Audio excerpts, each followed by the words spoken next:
My name is Brittany Martin, and today I'm going to be speaking about how to improve your employee onboarding process with lessons from roller derby. I am currently the lead web developer for the Pittsburgh Cultural Trust and a player for the Pittsburgh East Roller Villains. By day, I develop e-commerce software for our e-commerce application at the Trust.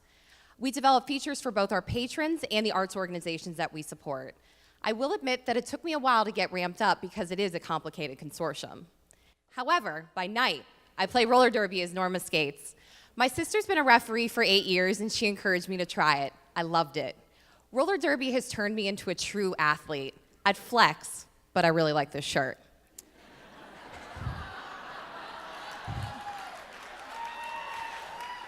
Roller derby is both a mentally and physically challenging sport where both offense and defense are playing at the same time.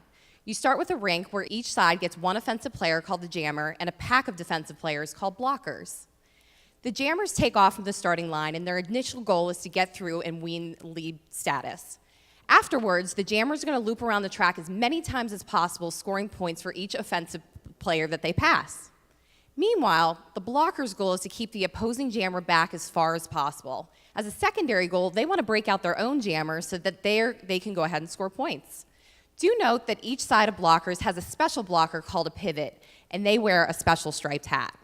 Does this seem complicated? It should! There are no ball involved, and the rules change constantly. I didn't even get into penalties.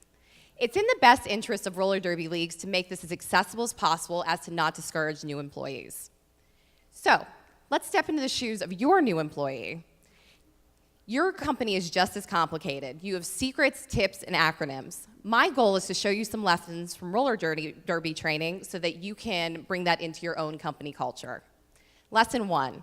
In derby, when you fall, and trust me, you'll fall, there are skates involved, you do not want to splay out. By splaying out, you can cause a bad situation, one player down, into a worse one, where you have multiple players falling down, penalty serve, or worse, injuries. To fix this, we do habits over and over again of falling like a turtle anytime we fall. By falling small, you stay out of gameplay, you prevent injury, and you also prevent penalties. At work, you want to protect your new employees where small mistakes don't lead to big catastrophes. If they make a mistake, teach them to stand up, breathe, and step back. This goes a long way towards finding a quick fix. Lesson 2. As I was learning to jam, block, and skate, I was also learning how to referee. By being a referee, I was able to deliver immediate value to my team.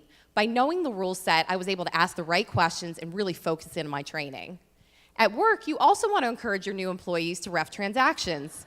These could be vendor negotiations, client reports, client meetings, then sit down with them and go over the gameplay.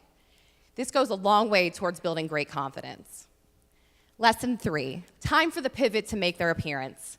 At the beginning of a jam, your pivot is going to start as a blocker, but can convert into a jammer and start by passing the star from the original jammer to that pivot. This means that the pivot can start scoring points and the whole team moves forward as a whole. At work, sometimes your own employee is going to get caught in their own pack of blockers. You want to create an environment that is both safe and empowering for those new employees to ask for help. Remember, it doesn't matter who finished the transaction as long as the customer is happy. Lesson 4. A derby nickname is a nickname given to a player that's either officiating or skating in a roller derby game. Consider it your alter ego on the track. It's a bit aggressive, but it's way more confident. So why not adopt a persona at work? We all find ourselves in situations where we got to dig down deep and bring out that inner superhero. It can be really handy to be able to push aside your personal traits and become more confident, focused, or a team player. Now, TLCC, it is up to you to bring these takeaways back to your own team. Remember to tell your new employees to fall small, to ref those transactions, to pass that star, and adopt a persona. Now, if you would like to have a roller derby name for the party tonight, I've come up with a couple for you. My personal favorites of Modasail Mahler and Patron of the Night, but I think these are all pretty great. Feel free to consult with your local roller derby league for more.